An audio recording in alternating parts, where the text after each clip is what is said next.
మతోన్మాద ఎంఐఎంకు స్థానిక సంస్థల ఎన్నికల్లో బుద్ధి చెప్తామన్నారు బీజేపీ ఎమ్మెల్సీ అభ్యర్థి గౌతమ్రావు. బీఆర్ఎస్, కాంగ్రెస్ ఎందుకు అభ్యర్థులను బరిలో దించలేదని ప్రశ్నించారు. రెండు పార్టీలు ఎంఐఎంకు మద్దతిస్తే బహిరంగంగా ప్రకటించాలని అన్నారు. ఎన్ని శక్తులు అడ్డుకున్నా హైదరాబాద్ ఎమ్మెల్సీగా విజయం సాధిస్తానని చెప్తున్న గౌతమ్రావుతో మా ప్రతినిధి Sunil face to face. Local body MLC ఎన్నిక ఈ నెల 23వ తేదీన జరగనుంది. బీజేపీ అభ్యర్థిగా ఇటు గౌతమ్రావుని ఆ పార్టీ అధిష్టానం ప్రకటించింది. ఇప్పుడు ఆయన మనతో ఉన్నారు, ఆయనతో మాట్లాడే ప్రయత్నం చేద్దాం. Sir, congrats. మొదట మీకు అధిష్టానం మిమ్మల్ని ఎమ్మెల్సీగా అనౌన్స్ చేసింది. ఇక మొదటిసారి మీరు ఈ ఎన్నికల్లో పోటీ చేయబోతున్నారు. ఎట్లా ఉండబోతుంది పోటీ? ఈ పోటీలో భారతీయ జనతా పార్టీ అభ్యర్థిగా నేను ఉండబోతున్నాను. కాబట్టి జనరల్గా హైదరాబాద్ ఉన్నటువంటి ప్రజలందరూ కూడా ఎంఐఎంతో విసిగిపోయినారు. ఎంఐఎం అరాచకాలు, వారి యొక్క దౌర్జన్యాలన్నీ కూడా చూసినటువంటి ప్రజలు ఇక్కడ జనరల్గా ఇర్రెస్పెక్టివ్ ఆఫ్ పొలిటికల్ పార్టీస్ అందరూ కూడా ఎంఐఎం అధికారానికి రావద్దు, ఎంఐఎంతో ఉన్నటువంటి ఇప్పుడు కార్పొరేట్ వాళ్ళ పార్టీలో ఉన్నటువంటి కార్పొరేట్లు కూడా తప్పని పరిస్థితిలో కొంత ఉన్నారు. కానీ అందరూ కూడా వాళ్ళ యొక్క కొంతమంది ఒక ఫ్యామిలీ కన్సర్న్లనే పార్టీ ఉంది అనే ఒక ఆలోచనతో వాళ్ళు ఉన్నారు. తర్వాత ఎంఐఎం అయితే దాని ఆవిర్భావమే, దాని పుట్టుకే ఏదైతుందో అందరికీ తెలంగాణ ప్రజలకు తెలుసు, తర్వాత హైదరాబాద్ ఉన్నటువంటి ప్రజలకు తెలుసు. కాబట్టి దాన్ని తెలిసినటువంటి ఫ్యామిలీలు ఇంకా ఉన్నారు, వాళ్ళందరూ కూడా చెప్తా ఉన్నారు ఈరోజు. కాబట్టి ఎంఐఎం అధికారంలోకి వస్తే, ఎంఐఎం కనుక రేపు గెలిస్తే ఇండిపెండెంట్గా ఉన్నటువంటి చాలామంది ప్రజలు కూడా ఇబ్బంది పడతారు అనే ఒక ఆలోచనతో ఉన్నారు. కాబట్టి ఈరోజు భారతీయ జనతా పార్టీ గట్టి పోటీ ఇవ్వబోతా ఉన్నాం. మిగతా కాంగ్రెస్, తర్వాత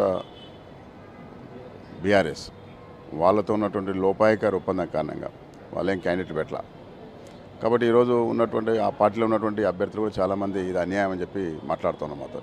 కాబట్టి దీంట్లో తప్పకుండా భారతీయ జనతా పార్టీ అభ్యర్థిగా నేను గెలవబోతున్నాను. సో ఇప్పుడు మీకు మెజారిటీ అయితే లేదు, అంటే ఇప్పుడు ఉన్న ఓటింగ్ పర్సంటేజ్ని బట్టి చూస్తే, అయినప్పటికీ మీరు గెలుస్తారని చెప్పేసి ధీమా వ్యక్తం చేస్తున్నారు. అంటే క్రాస్ ఓటింగ్ జరిగే అవకాశాలు ఉన్నాయంటారా? తప్పకుండా జరుగుతుంది. ఇది పోటీ ఎంఐఎం బీజేపీ మధ్యన.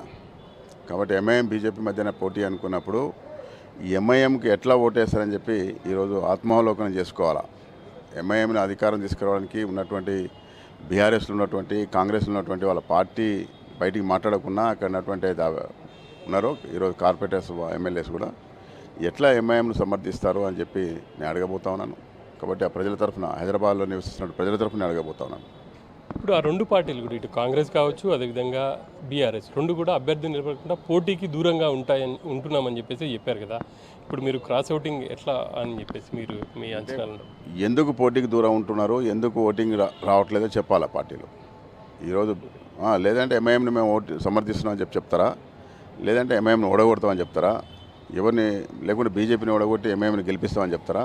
ఏదో ఒకటి ముందు బయటకు వచ్చి చెప్పాలా. చెప్పకుండా ఓటేయకుండా ఉండేటువంటి పరిస్థితి లేదు. తప్పకుండా ఈరోజు చాలా జరగబోయే పరిణామాలు మీరు చూస్తారు. హైదరాబాద్ చరిత్రలో ఇది ఒక సంఘటనగా మిగిలిపోతుంది. ఇప్పటికే కాంగ్రెస్ బీజేపీ తీవ్ర స్థాయిలో విమర్శలు చేస్తుంది. బీఆర్ఎస్తో లోపాయికారి ఒప్పందం కారణంగానే బీజేపీ గెలుస్తామనే ధీమా ఉంది అని చెప్పేసి వాళ్ళు అంటున్నారు. దీన్ని ఎంతవరకు చూడవచ్చు?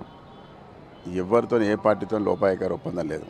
మేము అడిగింది అక్కడ ఉన్నటువంటి కార్పొరేటర్స్, ఎమ్మెల్యేస్ అయితే ఉన్నారో ఈరోజు మేము ఎంఐఎంకు అభ్యర్థి ఈరోజు బరిలో ఉంది ఎంఐఎంను బీజేపీ.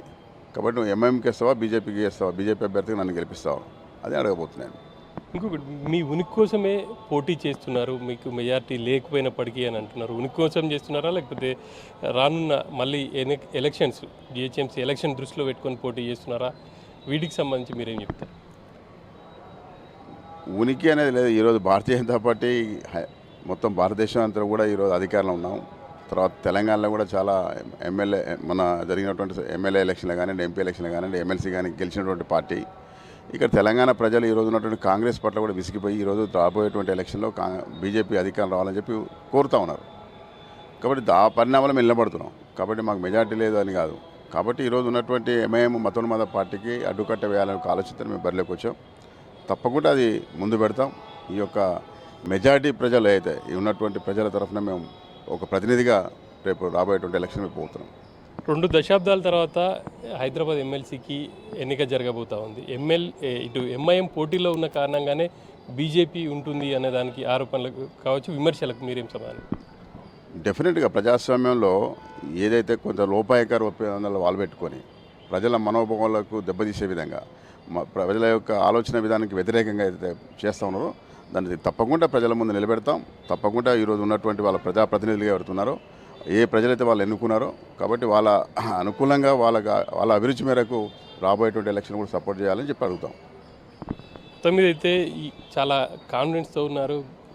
ఈ ఎన్నికల్లో బీజేపీ విజయం సాధిస్తుంది.